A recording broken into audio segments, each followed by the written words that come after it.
네, 이곳에 이렇게 부족한 저를 또 이곳에 와서 또 선교 보고를 할 수 있는, 또 주님의 말씀을 나눌 수 있는 기회를 주셔서 또 담임 목사님과 또 성도 모든 분들께 감사의 말씀을 전합니다. 김재호 목사님은 또 GMS 또 이사장님으로 또 섬겨주시고 할 때부터 또 베트남에도 오셨었고, 그리고 뵀던 것들이 기억이 나요. 참 좋으신 분이고 제가 참 존경하는 분인데 이게 오게 될 줄은 제가 몰랐습니다. 또 우리 홍순영 목사님하고 제가 또 알게 되다 보니까 이 교회까지 오게 됐는데요. 참 너무 감사한 것은 우리 홍순영 목사님, 이 교회가 우리 권사님 기도하시는 것도 들어보고 하니까 선교에 정말 열심인 교회고, 또 김재호 목사님 또 선교사로, 그죠? 네, 캄보디아 선교사로도 나가시고, 와, 참 대단하신 목사님이시고 또 교회다 하는 생각이 제가 들었고요. 그렇게 선교에 참 열심이시고 관심이 많으시고, 우리 홍순영 목사님도 제가 알게 된 게 베트남에 단기팀을 데리고 오셨어요. 저기 뒤에 앉아 있는 제 아내랑 제가 같이 왔는데요. 제 아내 잠깐만 좀 일어나라고 해볼까요? 잠깐, 오선희 사모님, 잠깐 일어나시고, 제 아내입니다. 제 아내 교회 또 부교육자로 계실 때부터, 그리고 또 양문교회 또 부교육자로 계실 때도 그렇고 청년들을 이렇게 데리시고 베트남 땅에 오셔서 이렇게 만나게 됐는데요. 제가 여러분들을 참 많이 만나지만 제가 제일 좋아하는 목사님이 우리 홍순영 목사님인데, 이렇게 얘기하면 좀 부담이 되시려나요? 예, 제일 좋아하는 분입니다. 그리고 또 대학원에서도 같은 서클인 또 아나톨레라는 서클에 같이 또 있었고요. 그래서 많은 부분들이 참 비슷한 점이 많고, 또 제가 또 존경하는 부분들이 참 많이 있습니다. 이제 저희 부부가 이곳에 또 나오게 된 것은, 제 아내가 6년 전에 유방암으로 이렇게 수술도 받고 좀 어려움이 있었는데요. 그러고 나서 이제 매년마다 이게 정기 검진을 받아야 돼서 또 정기 검진도 받고, 그리고 저희 큰 딸이 8살에 베트남에 갔는데요. 지금 이제 시집갈 나이가 돼서 2월 19일 날 이제 결혼을 하게 됩니다. 날짜는 말씀드렸지만 오시라는 말씀은 아닙니다. 네, 그래서 겸사겸사해서 나오게 되었습니다. 저는 오늘 말씀을 짧게 여러분과 잠시 나누고, 그리고 이어서 선교 보고를 좀 드리도록 하겠습니다. 성경에 시몬이라는 나이가 지긋한 할아버지가 있었습니다. 어느 날 성령님이 그에게 그리스도를 보기 전에는 결코 죽지 않을 것이다 라고 말씀하셨습니다. 시몬은 그 말씀을 믿고 메시아 그리스도를 기다립니다. 그리고 드디어 아기 예수님을 만나게 되어 기뻐합니다. 이것이 오늘 본문의 줄거리입니다. 제가 오늘 말씀의 제목을 회복을 기대합시다로 잡았습니다. 요즘 우리는 어려운 시기를 보내고 있습니다. 이곳 한국 땅이나 선교지인 제가 있는 베트남 땅이나 모두 같습니다. 언제 일상으로 회복될지 알 수 없습니다. 그래서 우리는 모두 회복을 기대하고 있습니다. 이런 어려움 중에도 우리는 시므온처럼 회복을 소망할 수 있을까요? 저는 여러분과 함께 오늘 말씀을 통해 회복의 진정한 의미를 생각해 보기를 원합니다. 먼저 회복이란 무엇일까요? 시몬이 생각했던 회복은 25절 말씀을 보시면은요, 한 단어가 있죠. 이스라엘의 위로라는 단어가 있습니다. 회복은 이스라엘의 위로. 이스라엘의 위로라는 말을 들으니까요, 많은 고난이 있었음을 알 수 있습니다.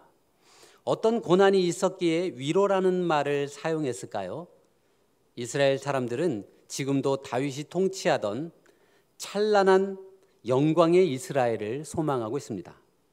당시 이스라엘은 주변의 여러 나라들 가운데 으뜸이었습니다. 그랬던 이스라엘이 바벨론의 포로가 되고요, 설상가상으로 페르시아, 헬라를 지나 지금의 로마의 속국으로 여러 강국들의 식민지 처지에 놓여 있게 되었습니다. 그런데요, 하나님은 구약의 선지자들을 통해 메시아가 올 것이고, 메시아가 오면, 그리스도가 오면 이스라엘이 회복된다고 예언을 하셨습니다. 그래서 많은 이스라엘 사람들이 그 메시아를 기다리고 있었고요, 시므온도 메시아를 기다리는 사람들 중에 한 사람이었습니다. 메시아에 대한 구약의 예언 말씀을 제가 세 구절만 좀 뽑아보았습니다. 첫째요, 이사야서 11장 1절 말씀, 이새의 줄기에서 한 싹이 나며 그 뿌리에서 한 가지가 나서 결실할 것이요. 여기 이새는 다윗의 아버지죠. 그리고 예레미야 23장 5절 말씀, 나 여호와가 말하노라, 보라 때가 이르리니 내가 다윗에게 한 의로운 가지를 일으킬 것이라. 그가 왕이 되어 지혜롭게 행사하며 세상에서 공평과 정의를 행할 것이며. 또 한 구절이요, 미가서 5장 2절 말씀, 구체적으로 이 메시아에 대한 말씀이 있습니다. 베들레헴 에브라다야, 너는 유다 족속 중에 작을지라도 이스라엘을 다스릴 자가 내게서 내게로 나올 것이라. 그의 근본은 상고의 태초이니라. 이 외에도 많은 성경 구절들이 있습니다. 제가 딱 세 구절만 뽑아서 말씀드렸습니다. 시몬은 이스라엘의 위로 메시아의 오심을 기다리고 있었습니다. 그런데요, 여기서 우리는 회복이란 개념이 단순히 이스라엘의 위로로 그치는 것인지 아니면 더 넓은 뜻이 있는지 좀 더 살펴보면 좋을 것 같습니다. 본문의 31절, 32절 한번 같이 좀 보겠습니다.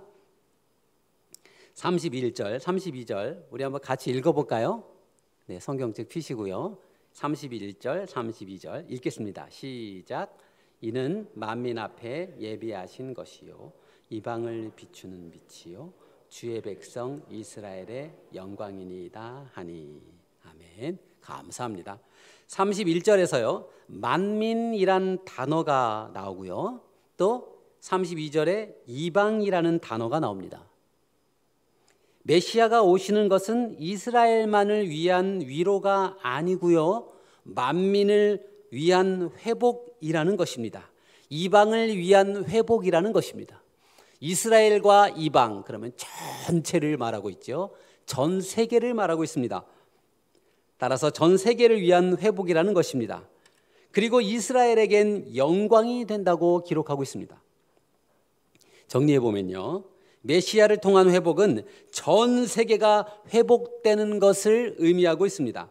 그리고 이 말씀은 구약의 핵심이 되는 시내산 언약의 말씀인 출애굽기 19장 5절에서 6절 말씀과도 같습니다.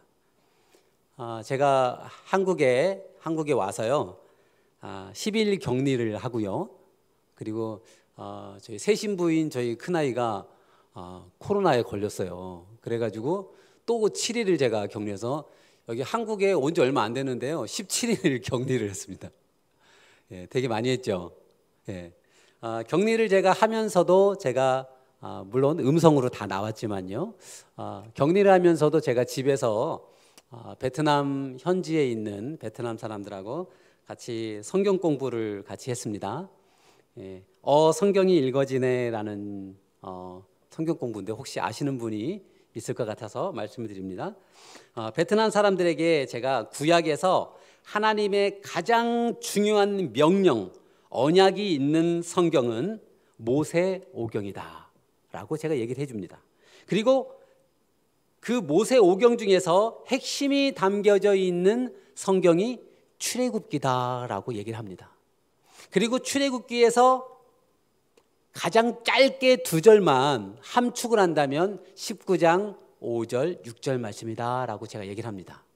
그래서 구약 성경에서 가장 중요한 핵심 구절, 출애굽기 19장 5절, 6절. 제가 이렇게 얘기하면은 여러분이 벌써 성경을 팍 피실 것 같은데요. 출애굽기 19장 5절, 6절을 우리 한번 찾아보겠습니다. 아주 중요한 말씀입니다. 출애굽기 19장 5절 6절.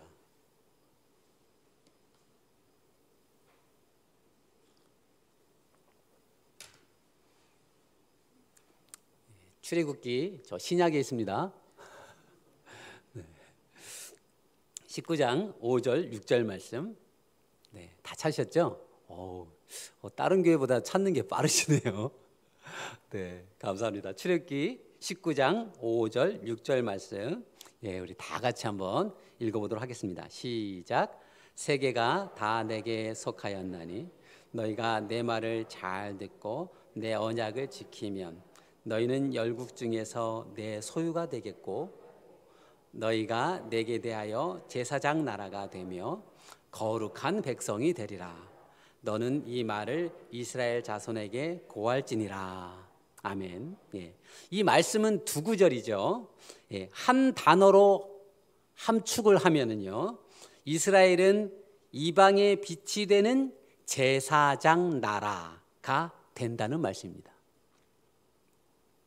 제사장은 하나님과 사람 사이에서, 다시요, 하나님과 사람 사이에서 중보하는 역할을 했었죠. 아시죠? 그러면 퀴즈입니다. 그러면 제사장 나라는 무엇일까요? 네, 똑같이 대답하시면 되겠죠. 예, 사람이 아니라 나라. 그래서 제사장 나라는 세계의 각 나라들과 하나님 사이에서 중보하는 역할을 하는 나라라는 뜻이 됩니다. 제가 읽기 전에 이 말씀이 구약에서 가장 중요한 핵심이 되는 하나님의 명령이 있는 구절이라고 제가 말씀을 드렸죠. 시몬이 말한 이스라엘의 고난들은 바로 이 언약의 말씀을 지키지 않았기 때문입니다.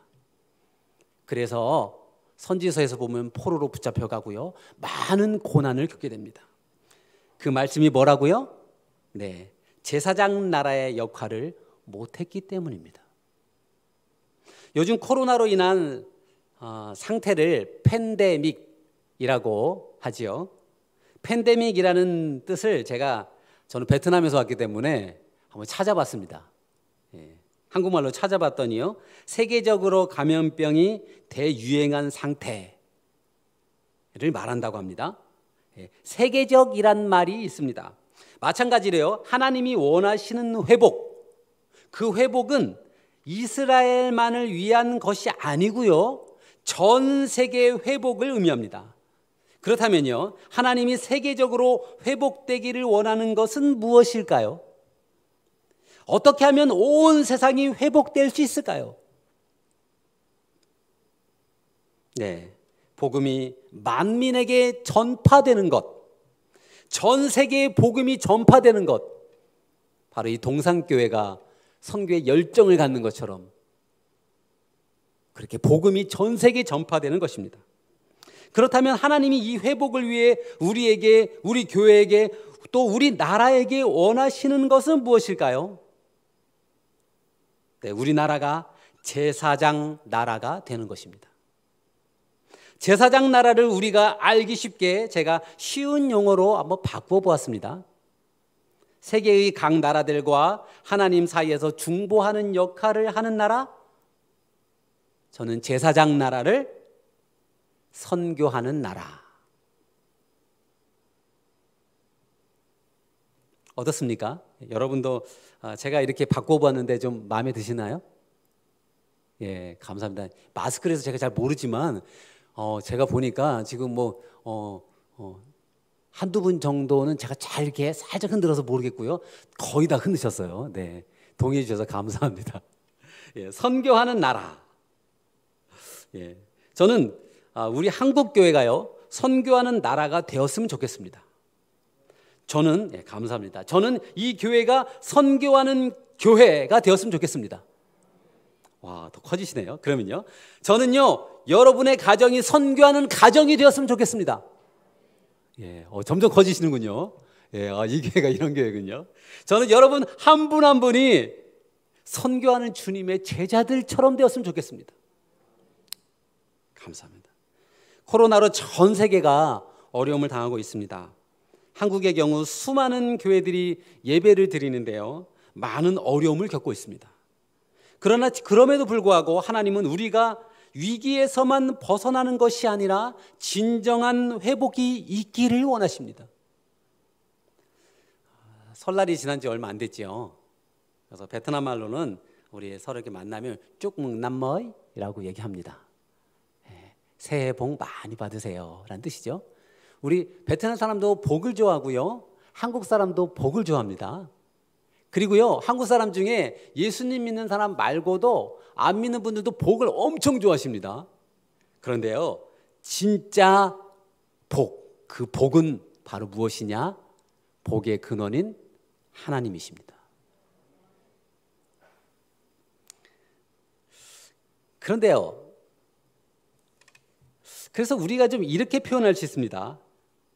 하나님이 복이시니까요, 복 있는 사람이, 다시요, 하나님 있는 사람이 복 있는 사람입니다. 아멘. 네. 그러면 하나님이 없는 사람은 쉽죠? 복이 없는 사람입니다. 구약 성경에요, 이 복이라는 단어를 다른 말로 형통이라는 단어를 사용하고 있습니다. 창세기 39장을 보시면 요셉이 등장합니다. 여러분, 요셉이 어떻죠?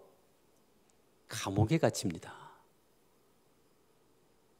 감옥에 갇혀서요, 억울하게 좋아하지도 않은 여자 때문에 어떻게 돼요? 주인의 여자 때문에 억울하게 누명을 써서 감옥에 갇힙니다. 그런데요, 감옥에 갇히고 나서 39장 23절 말씀에 이렇게 말씀하고 있습니다. 제가 한번 읽어볼게요. 간수장은 그의 손에 맡긴 것을 무엇이든지 살펴보지 아니하였으니 이는 여호와께서 요셉과 함께 하심이라. 여호와께서 그를 범사에 형통하게 하셨더라. 아멘. 여러분, 감옥에 갇혀 있는데 그것이 형통한 것입니까?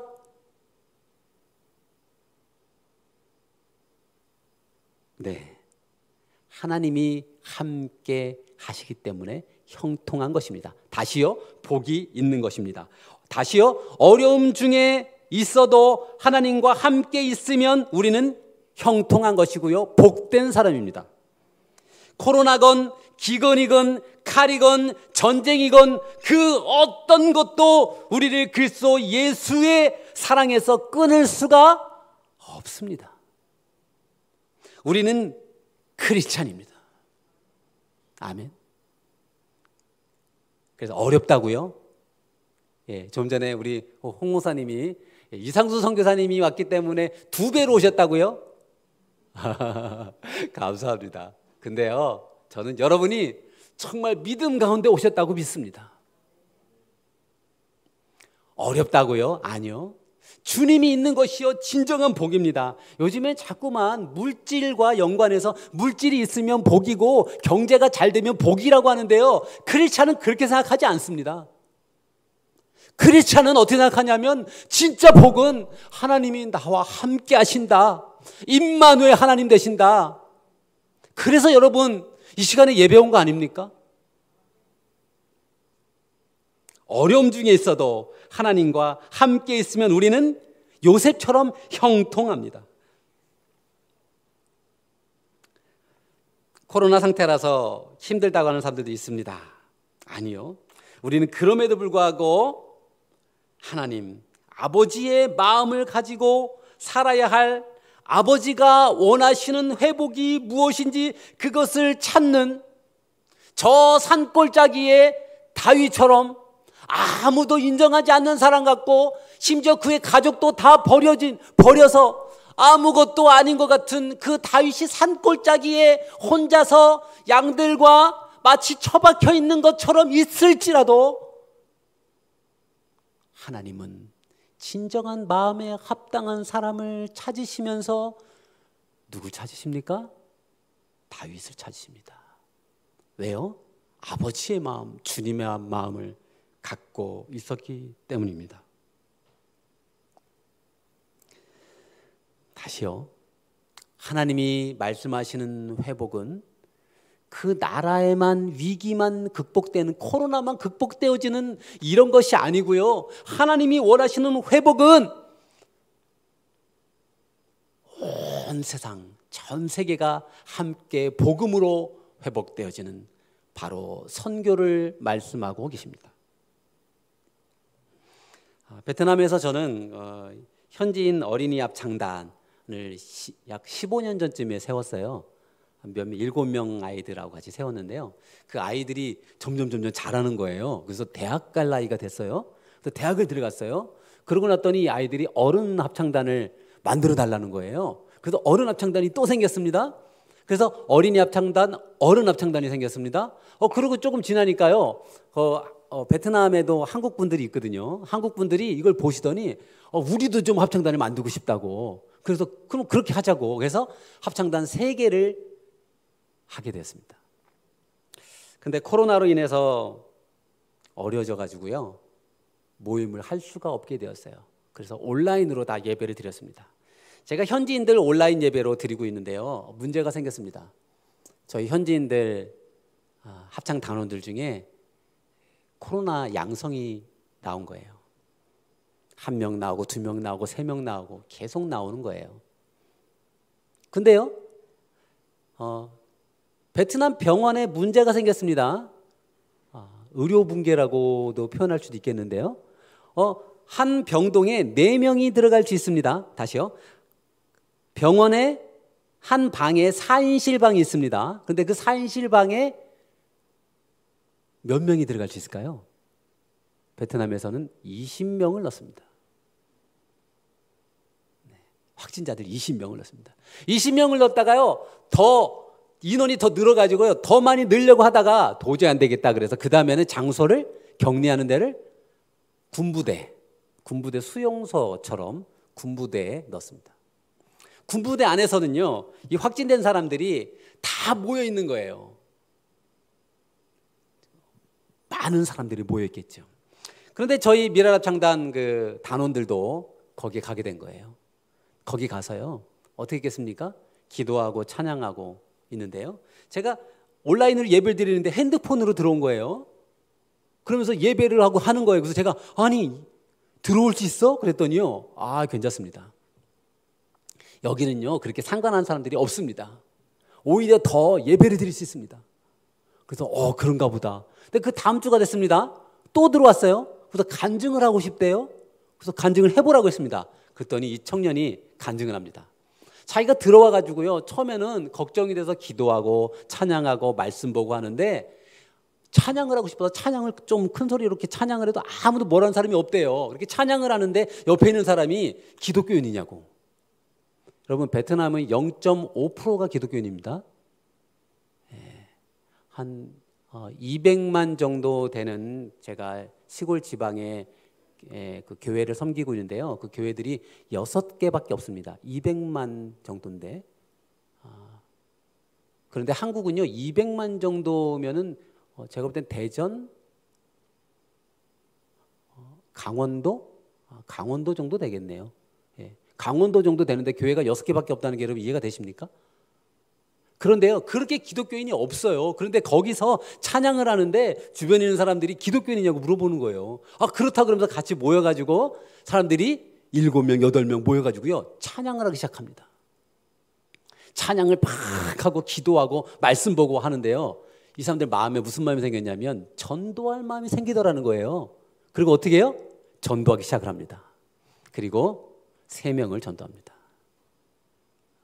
여러분, 3명 전도했다니까 여러분이 좀 표정이 애게 뭐 그러시는 것 같아요. 여러분, 제가 말씀드렸잖아요. 강원도 같은 땅에 교회가 6개밖에 없는 거라니까요. 3명이면요 많은 겁니다. 그래서 너무 감사했어요. 그런데요, 다음 주 되니까 또 다른 단원이 격리소로 또 가는 거예요. 거기서 또 어떤 일이 벌어질까요? 전도한 일이 또 생기는 겁니다. 4명을 전도했습니다. 이런 거를 제가 보면서 정말 하나님은 선교하시는 하나님이시구나 라는 것을 알게 되었습니다. 그리고 저와 제 아내는 한국에 확진자가 1000명도 되지 않을 때요, 베트남에 전국에 16,000명 확진자가 생겼습니다. 지금은 오미크론 아니고요, 그때는 델타 그런 거겠죠. 걸리면은 큰 위기가 좀 생기는 거죠. 그런데 호치민에만 만 명이 되었고요. 그리고 정부에서는 그것을 해결하기 위해서 군부대 얘기를 해서요. 군인들이 총을 메고 격리를 하러 호치민으로 모였습니다. 저와 제 아내가 사는 아파트도 확진자가 나와서요. 격리가 됐는데, 여러분, 격리된다는 게 어떤 뜻이냐면 빨간 테이프 같은 거 있죠. 그걸 가지고요. 실제로요. 아파트를요. 뺑 둘러가지고 몇 번 둘러서 칩니다. 포장하는 것처럼 이렇게 치고요. 그리고 거기 있는데요. 저희가 3개월 동안 저희가 그 아파트에서 나오지를 못했습니다. 3개월 동안요. 엘리베이터 밖에 조금 앞에 나오는 정도였는데 몇 주 동안에는요. 아예 나가지도 못했어요. 그런데요. 생필품을 주면서 격리시키는 게 아니고요. 생필품도 아무것도 없이 격리를 합니다. 갑자기.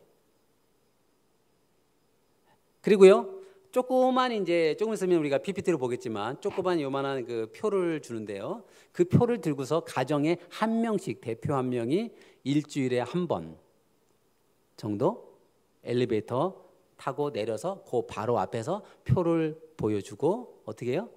온라인으로 신청한 거를 물건만 받고 그리고 바로 올라가고 그렇게 3개월을 저희가 보냈습니다. 저희가 너무 힘들더라고요. 제가 홍 목사님이 소개를 해주셨는데요. 저희가 올해 20년째 선교사거든요. 베트남에 근 20년 된 선교사가 아무것도 하지 못하고 그냥 집에만 그냥 갇혀 있는 거예요. 그때 저하고 제 아내가 고민을 하고 너무 힘드니까 그때 무슨 얘기를 했냐면 우리 코로나 끝나고 나가기만 하면 우리 이렇게 선교하지 말고 아예 그냥 우리가 사역하고 있는 그 안장성이라는 지방인데요. 그 안장성으로 아예 들어가서 이사해서 거기서 선교하는 걸 찾아보자. 이 마음이 생겼습니다. 그리고 저희가 기도를 하기 시작했습니다. 기도를 막 했습니다. 그리고 저희가 현지인에게 물어봤습니다. 자, 형 누나들이 지방에 가려고 한다. 어떻게 생각해? 뭐라고 했을까요? 가지 마세요. 그리고 또 다른 사람은 또 물어봤어요. 뭐라 대답이 왔을까요? 가지 마세요. 베트남은요 깁니다. 베트남은 길어서 1600km 북에서 남까지 1600km인데요. 이러면 여러분이 좀 감이 좀 오시나요? 서울에서 부산까지가 몇 킬로죠? 400km죠. 400km인데 이게 1600이면은 몇 배입니까? 4배. 장로님들이 셈이 빠르시네요. 예. 4배. 나오시네요. 예, 4배입니다. 그 4배 중에서요. 절반을 중간을 뚝 잘라서요. 그 아래쪽에 있는 모든 선교사의 가정이 한 200가정 정도 됩니다. 그 200가정 정도 되는 곳에서 200가정에서 한 10가정 정도 채 안 되는 가정이 지방에서 사역을 하고 있습니다. 그리고 저희가 가려고 하는 남부 지방에는 선교사가 없습니다. 그리고요, 수많은 호치민에 있는 선교사들이요, 지방에 가서 사역을 하고 싶어 합니다. 하지만 그 지방에 가려면 그 지방에서 살 수 있는 비자가 있어야 됩니다. 예를 들면 서울에 지금 계시잖아요. 만약에 여러분이 강원도에 가서 여러분이 잠깐 들렸어요. 친척집에. 그러려면 어떻게 해요? 신고해야 됩니다. 그리고 거기서 살려고 하면 어떻게 해요? 거기서 주는 비자를 받으셔야 살 수 있어요. 서울에서요 강원도를 못 가요. 좀 감이 오시죠? 예, 그래서요 수많은 선교사들이 가고 싶어 하지만 갈 수 없는 그런 곳입니다. 그런데 어떻게 해요? 저희가 계속 기도를 했습니다. 하나님 가게 해주세요. 계속 기도했습니다. 그리고 저희가 한국에 나오기 몇 주 전에 제가 베트남에서는 목사로 있을 수가 없고요. 제가 한국어 교사로 제가 비자를 받아서 제 직업을 딱 보여주면 목사가 아니고요. 한국어 선생님입니다. 네, 한국어 선생님처럼 생겼죠? 네, 가나다라 뭐 이런 가르치고 그런 선생님이에요. 그런데요, 저희 학원에서 저한테 연락이 왔어요. 뭐라고 연락이 왔냐면, 지금 그 학원 원장이 저한테 형부라고 부르거든요. 형부, 안장성에 가고 싶으세요? 그래서 그렇지, 내 안장성에 가고 싶다니까? 그랬더니요, 진짜 가고 싶으세요? 진짜 가고 싶다니까? 그랬더니요, 그래요? 그러면 1년 전쯤에 안장성에 안장대학이 있는데요, 그 대학에 한국어학당을 우리 학원 이름으로 거기에 냈어요. 이 이야기를요, 저한테 해주지 않았었어요. 그런데 저희가 안장성에 가겠다고 기도하고, 그리고 사람들에게 안장성에 가고 싶다고 막 얘기를 했더니 드디어 이 이야기를 한 거예요. 마치 여러분 요단강을 건널 때 어떻게 해요? 법궤를 메고 어떻게 해요? 발을 디뎌야만 요단강이 갈라지는 것처럼, 발을 디디지 않으면 갈라지지 않은 것처럼 하나님이 길을 열어주신 겁니다. 이렇게 되면 여기서 막 할렐루야 뭐 그렇게 아멘 그럴 줄 알았는데 저희는 정말 놀라웠습니다. 어떻게 이런 일이 있을 수 있을까 하는 생각을 했습니다. 베트남은 저희가 이렇게 기도했던 것처럼 코로나 때 전도가 되어지고요, 그리고 또 무능한 저 같은 선교사에게 지방에 가서 사역할 마음과 길을 열어주시는 하나님은 코로나 중에도 아버지의 진정한 회복에 대한 열정, 선교에 대한 열정을 보여주시는 분이십니다. 제가 선교 보고를 이제 해야 되기 때문에 말씀을 맺겠습니다. 올해 참 어려운 또 시기가 될 것 같지만, 그럼에도 불구하고 주님께서 우리에게 여전히 원하시는 것은 우리가 진정한 회복이 되기를 원하시는 것입니다. 회복은 개인적인 위기 또는 나라의 위기만 극복되는 것이 아니라 하나님의 뜻이 이루어지는 것이 진정한 회복입니다. 그리고 그 회복을 소망하는 자들에게 하나님은 만나주시는 하나님이십니다. 제가 오늘 말씀이 길어질까 봐 소개는 안 했는데요, 시몬이라는 오늘 이야기가 나오고요, 그 밑에 안나, 과부 안나에 대한 이야기가 나옵니다. 그런데 이 과부 안나도 역시 메시아를 보고 싶어하는 그 회복을 정말 간절히 간구하는 사람이었습니다. 그런데 하나님이 시몬과 과부 안나를 만나주셨습니다. 저는 동산교회 여러분들이, 동산교회 가족분들이 모두 다 하나님의 회복을 소망하는 사람들이 되었으면 좋겠습니다. 근데요, 지금 코로나로 인해서 혹시 여러분 중에 코로나로 인해서 눌려져 있는 분들이 있다면요, 힘이 없고 연약한 분들이 있다면요, 예배를 마치고 집에 돌아가도 똑같은 상황이라고 생각을 하신다면 하나님의 진정한 회복을 바라볼 수 있을까요? 진정한 회복은요, 여러분 어디에서부터 출발되어지느냐? 예배입니다. 여러분 오늘 이상수 선교사 때문에 오신 거 아닙니다. 그죠? 여러분 하나님 사모하는 마음으로 그래서 오신 거예요. 그리고요, 사모하는 것 정도로만 여러분 그치시면 안 돼요. 예배 가운데 찬양하실 때 여러분, 제가 그 합창단을 하기 때문에 알아요. 여러분 두 곡만, 여러분이 이 찬송가든 복음성가든 두 곡만 붙잡고 여러분 정말 뜨겁게 찬양해 보십시오. 감동이 되어집니다. 그리고 하나님이 계신다는 것을 정말 이 마음에서 느끼게 되고요, 기도하게 되고요, 그리고 여러분이 예배 시간에 와서 말씀을 들으면서 아멘 아멘 아멘 다 여러분이 받아서 드시면 어떻게 되겠습니까? 여러분에게 새 힘이 솟고 그 힘으로 여러분이 나가서 가정에서, 여러분 가정에 있는 식구들에게 새 힘을 주셔야 될 분들입니다. 그리고 더 나가서 이웃들에게 영향력을 미치고 더 나가서 주변 사람들에게 영향력을 미칠 수 있는 사람들, 다른 사람들이 아니라 그래서 더 나가서 하나님의 회복을 이야기할 수 있고 그리고 선교를 이야기할 수 있는 분들 누굽니까? 바로 하나님 앞에 나와서 예배하는 바로 여러분들과 같은 분들입니다. 저는 여러분들이 정말 하나님의 회복을 소망하는 분들 되기 전에 먼저 예배로 인하여서 주님 내가 예배로 인하여서 회복되어지게 하여 주옵소서. 그리고 더 나아가서 주님께서 원하시는 아버지의 마음을 내가 알게 하여 주옵소서. 이렇게 되었으면 좋겠습니다. 이 시간 우리 잠깐 좀 기도하는 시간을 갖겠습니다. 이 시간 말씀을 들으시면서 여러분이 감동되신 것이 있습니까? 느끼신 것이 있습니까? 하나님께서 여러분에게 말씀하시는 것이 있습니까? 이 시간에 우리 그걸 생각하시면서 이 시간에 짧게 여러분의 목소리로 하나님께 시간 우리 짧게 한 30초 동안 함께 기도하겠습니다.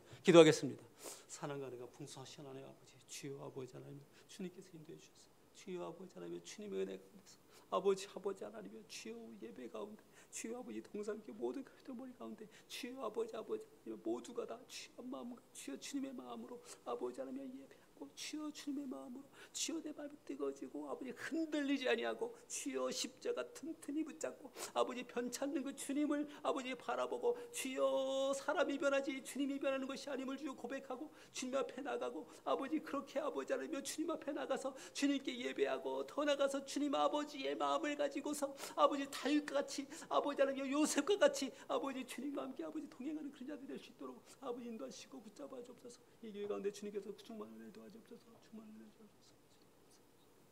감사합니다. 이 모든 말씀을 예수님의 이름으로 기도합니다.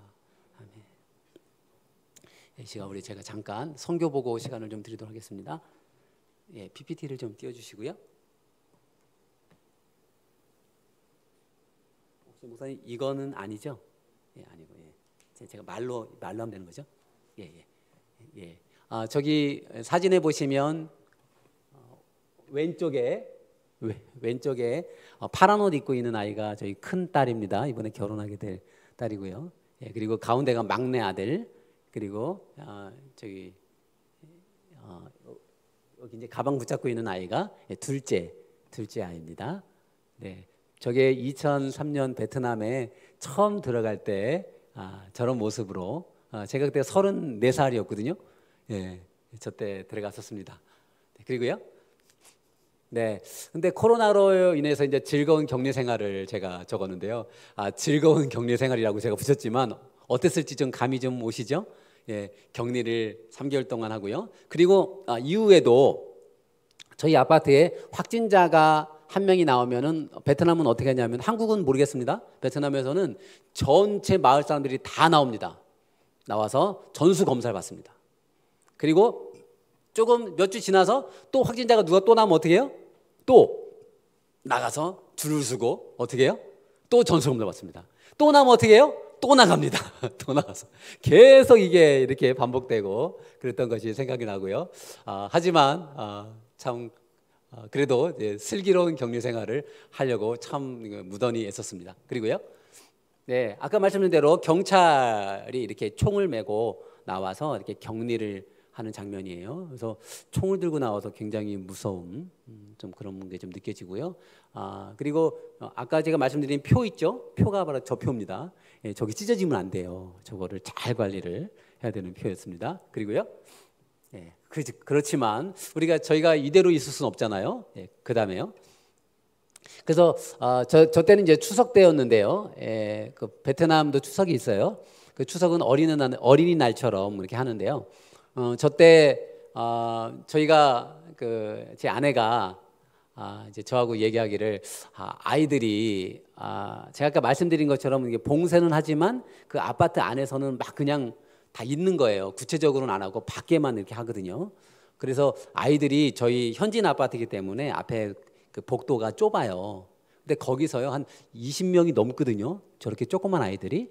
근데 자전거 타고요 계속 왔다 갔다 합니다. 너무 불쌍한 거예요. 그래서 제 아내가 긍휼한 마음이 생겨서 우리 한국 과자, 빵 이런 거 좀 사가지고 온라인으로 사가지고 아이들 좀 다 주자. 그래가지고 어떻게 해요? 예, 시켜가지고요 저희가 다 포장해가지고 다 아이들을 줬습니다. 아이들 주니까 이제 저희가 찍은 게 아니고 현지인이 저거 찍어서 페이스북 같은 데 올린 거예요. 예, 그리고 그러고 났더니요, 재미난 현상이 저희 집 문 앞에 뭔가 아침마다 뭐가 자꾸 생겨요. 예, 야채가 생기고요, 예, 계란이 생기고. 여러분이 볼 때는 뭐 계란 뭐 야채 뭐 저거 정도야 뭐 생각할 수 있지만 제가 말씀드렸잖아요. 예, 저거 구하기가요 정말 어려워요. 그런데 저런 게 앞에 놓이는데요, 여러분 막 예, 그 느낌. 예, 그다음이요.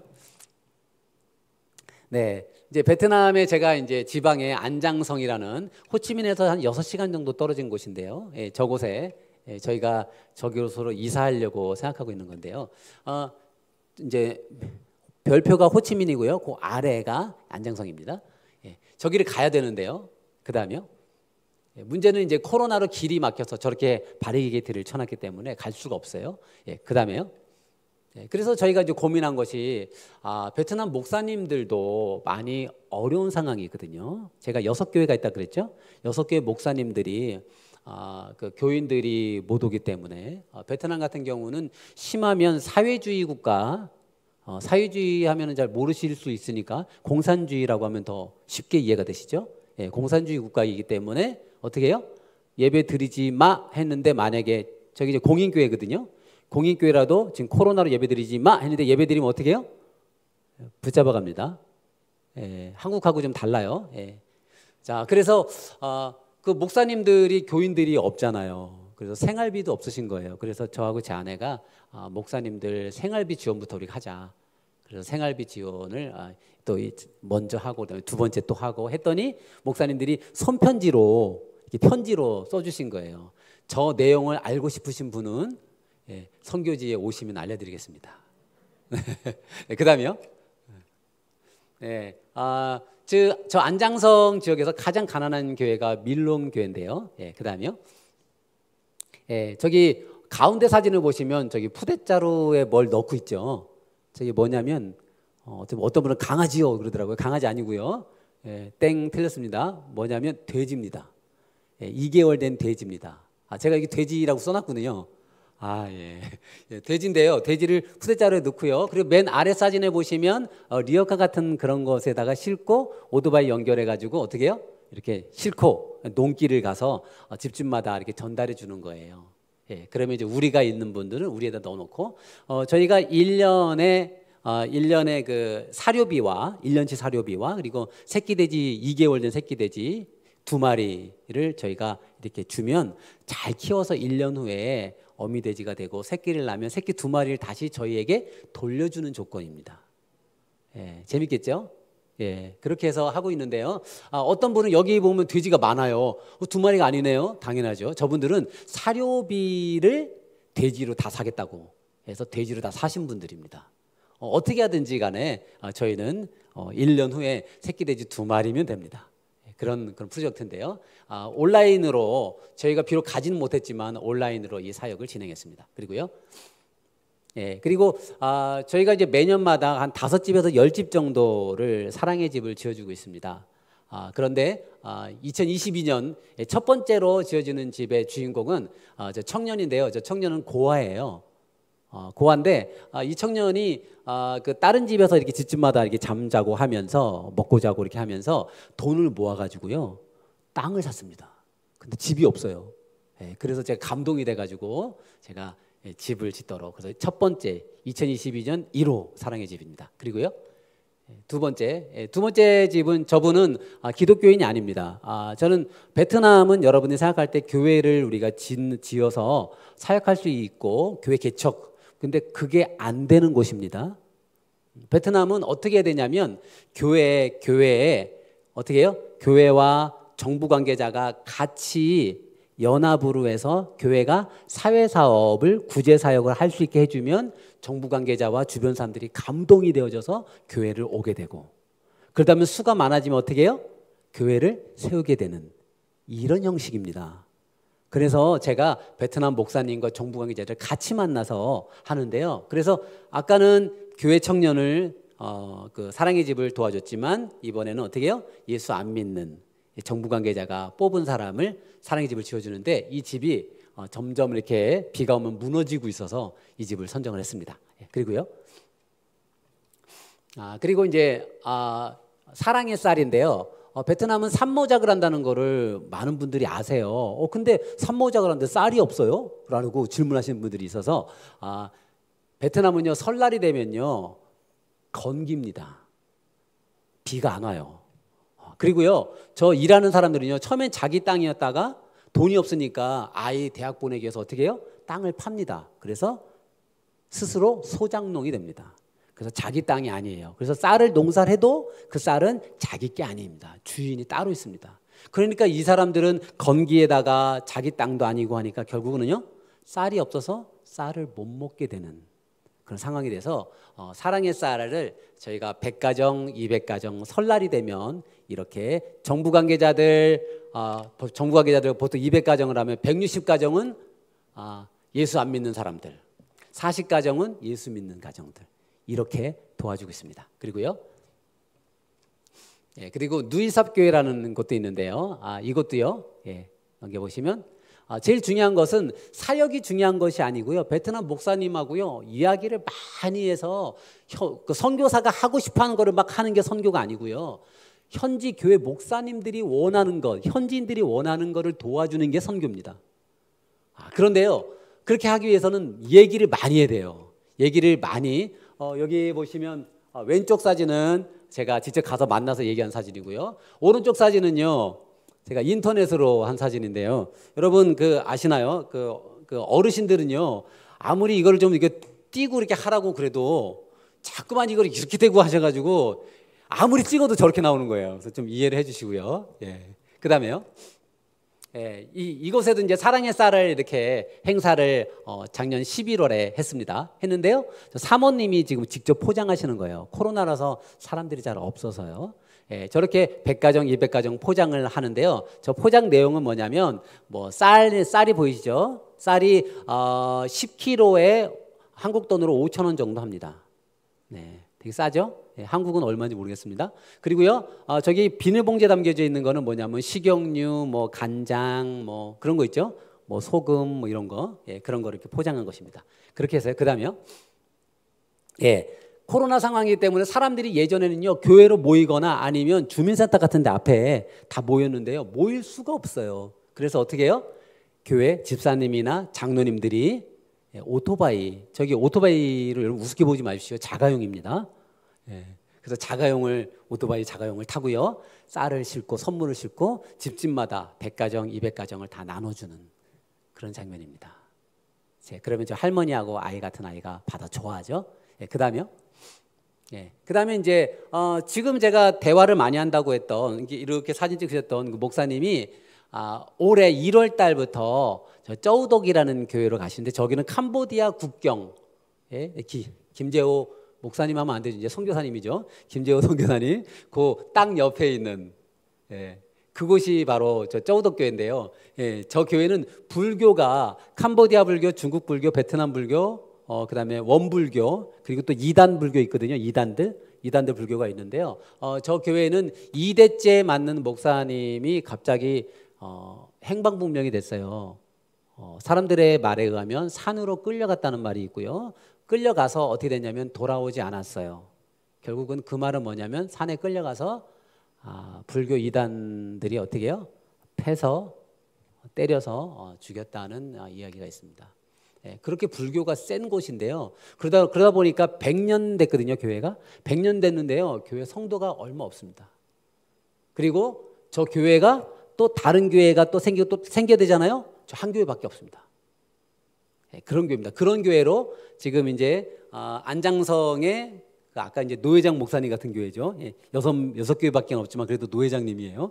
그래서 그 노회장 목사님이 저 교회 담임으로 가시게 됐습니다. 제가 가자마자 저 가족들 사진이고요. 제가 사랑의 쌀 정부 관계자하고 사랑의 쌀 사역을 해서 정부 관계자하고 마음을 여는 거를 해야 하는 게 좋겠습니다. 그래서 사랑의 쌀을 행사를 하도록 해서 1월 20날 사랑의 쌀 지원을 했습니다. 그리고요, 제가 이제 합창단 사역 아까 제가 말씀드린 세계 합창단이 있는데요. 그 다음에요, 온라인으로 예배드리는 장면이고요. 그 다음에요, 이거 어성경 읽어지네 성경 공부하는 장면이고요. 그리고요, 예, 그리고 이렇게 다 모여서 원래 매년마다 합창제를 하면은요, 베트남에서는 이게 노래자랑이 아니고요, 전도 집회를 하려면 저렇게 찬양하는 사람들이 없으면은요 못해요. 그래서 전도 집회를 위해서 합창단이 있는 겁니다. 네, 저렇게 이렇게 하는데 2년째 계속 못 하고 있습니다. 그리고요, 예, 이거는 저희가 이제 3개월 동안 그 집에 격리돼 있으면서 한국어 학원을 저희 몇몇 선교사님들끼리 같이 만들었습니다. 콜라라는 건데요, 코리안 온라인 아카데미. 예, 그래서 한국어 온라인 아카데미 학원을 만들어서 온라인으로 한국어를 가르치고 이런 일을 했고요. 그리고요, 예, 그리고 감사한 것은 하나님이 다 아시는 일이죠. 예, 저희 큰아이 이제 결혼을 하게 되고요. 예, 둘째 아이는 지금 수원에 있는 그 병원, 아주대학 병원에서 간호사로 응급실에서 지금 코로나 환자들도 보기도 하고 뭐 응급실에서 일을 하고 있고요. 그리고 저희 막내 아들 군인이고요. 그래서 하나님이 우리 아이들을 이렇게 다 지켜주시고 하는 것이 얼마나 감사한지 하나님이 다 하시는 것 같습니다. 예, 이상 마치겠습니다. 수고 많으셨습니다.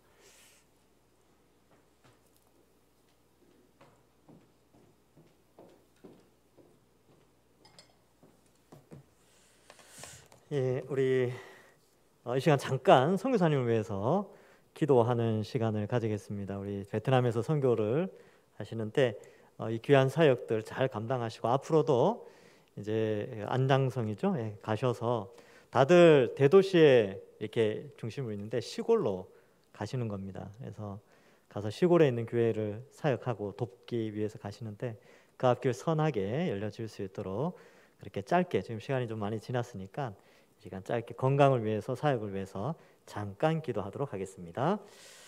하나님 감사합니다. 우리 선교사님, 이상수 선교사님, 또 우리 사모님들 건강 지켜주시고 하나님 앞에서 또 이제 시골로 내려가서 선교 사역을 감당하는데 하나님께서 은혜 내려주시고 귀한 사역 잘 감당할 수 있도록 은혜 내려 주옵소서. 안장성에서 귀한 부흥의 역사가 있게 하시고 많은 영혼들 주님께로 돌아올 수 있도록 주님께서 함께하여 주시옵소서. 아버지 하나님 선하신 길로 인도하여 주실 줄 믿습니다.